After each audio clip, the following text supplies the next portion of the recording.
Case हुआ था और इसके तमाम आरोपियों को बरी कर दिया गया। तब हमारी उम्र मात्र 7-8 साल की थी। हमने बाद में आर्टिकल्स में पढ़ा, इंटरव्यू को देखा, बहुत सी न्यूज़ों को पढ़ा, कोशिश भर पढ़ते हैं, तथ्य होना चाहिए। उस वक्त विदेशी ताकतों ने सोच समझ करके एक ट्रेंड चढ़ाया था, थीम भगवा आतंकवाद, सोची समझी साजिश में, और पूरे देश में एक थीम वायरल हुई थी, भगवा आतंकवाद। लेकिन भगवान की बड़ी कृपा है, 19 साल बाद ना, 19 साल है, 2006, तो कितने साल हो गए? 19 साल हो गए। 19 साल बाद इस देश की न्यायपालिका ने यह सिद्ध कर दिया, भगवा आतंकवाद नहीं होता।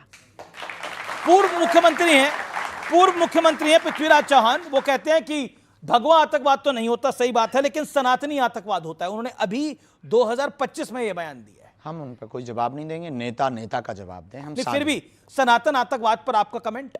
अभी तक कोई हमको तथ्य मिला नहीं कि सनातन आतंकवाद किसी भी, देखिए, आतंकवाद का कोई धर्म या मजहब नहीं होता। आतंकवादी एक विचारधारा है, देश के ऊपर हिंसा करके या किसी भी जगह पर हिंसा करके अपनी बातों को मनवाना या देश की मानवीय परंपरा को खत्म करना, मानवता पर आपने बोला आतंकवाद का कोई धर्म नहीं होता, कोई भी आतंकवादी हो सकता, हम मानते हैं, पर पाकिस्तान आतंकवादी है, पाकिस्तान में आतंकवादी है, ये धर्म है जी। और पहलगाम में तो धर्म पूछ कर गोली मारी गई। पहलगाम क्यों? क्योंकि वो पाकिस्तानी थे, तब तो 9 ठिकाने अपनी सेना ने ठोके। लेकिन मुनीर के बारे में आप कहना क्या चाहते हैं? कुछ भी नहीं, झिकलेट आदमी है। क्या आदमी है? झिकलेट है वो। इसका मतलब भी समझा दीजिए। इसका अर्थ नहीं बता सकते हम, गूगल करो। जिकलेट का अर्थ आपने बता सकते? उसका मतलब ये है, जिकलेट का मतलब ये है कि भाई बिच्छू का मंत्र जानते नहीं है और सांप के बिल में हाथ डाल रहा है जी।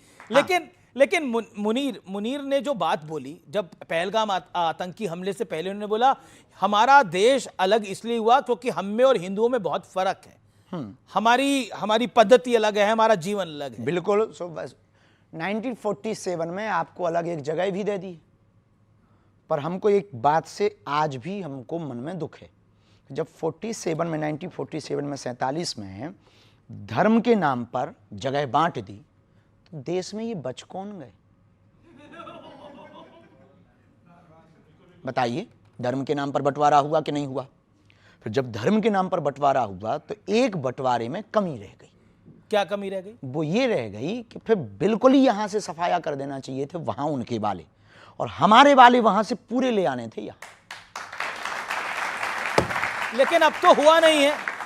अब वो तो हम नहीं थे, नहीं तो हम ऐसा करते। लेकिन ऑपरेशन सिंदूर को लेकर बहुत सारी बयानबाजी हुई, लेकिन अमिताभ बच्चन को तो आप जानते होंगे। नाम सुना है, हमारा परिचय नहीं है उनसे। उनकी धर्मपत्नी है जया बच्चन, उन्होंने बोला ये ऑपरेशन सिंदूर क्या नाम होता है? हम नहीं कह सकते उनकी बात पर, क्योंकि किसी की। पर आपको लगता है ऑपरेशन सिंदूर नाम गलत है? नहीं, उन्होंने देखिए सिंदूर उजाड़ा है तो सिंदूर नाम रख दिया, क्या गलत है? सठे साठ्यम समाचरित, शास्त्र कहता है जैसे को तैसा। ऑपरेशन महादेव बहुत अच्छा। अब इस पर भी सवाल खड़े होते हैं कि ये इस तरह के नाम क्यों रखे जाते हैं?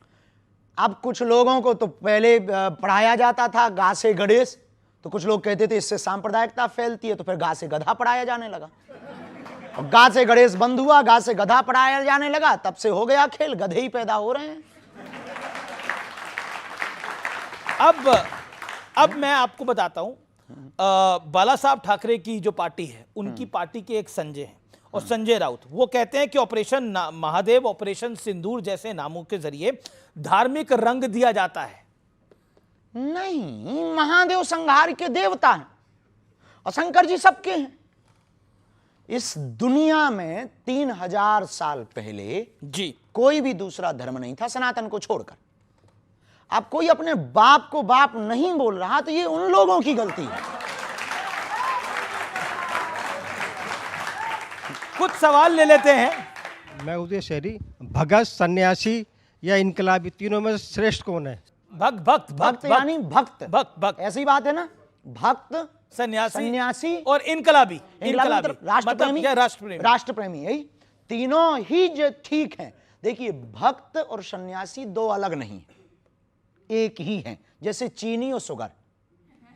ठीक है, दोनों भक्त के बिना सन्यासी नहीं हो सकता, भक्ति के बिना सन्यासी कैसे हो सकता, और भक्ति के बिना इंकलाबी भी नहीं हो सकता। राष्ट्र की भक्ति ना हो तो वो इंकलाब जिंदाबाद कैसे बोलेगा।